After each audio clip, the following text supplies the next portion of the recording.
Semi square থেকে metre square করলে 10⁻⁴ SI unit করতে হবে, মিটার স্কয়ার করলাম তাই। এবারে ডেল্টা আই কত 5 থেকে 6 হয়েছে, তার মানে 1 মিলিভোল্ট আছে, তার 10⁻³ হবে মিলিভোল্ট পার মিটার হয়ে গেল।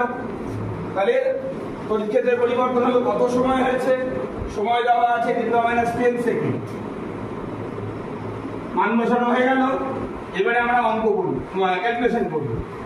এখানে ক্যালকুলেশন করতে হলে খুব শর্টকাটে করা যায়, আমি করে দিচ্ছি। এই যে 8.854 আর 113 গুণ করলে 1000 হবে, 1000 এই দুটো গুণ করলে 1000, 10⁻³ এটা শেষ হওয়া।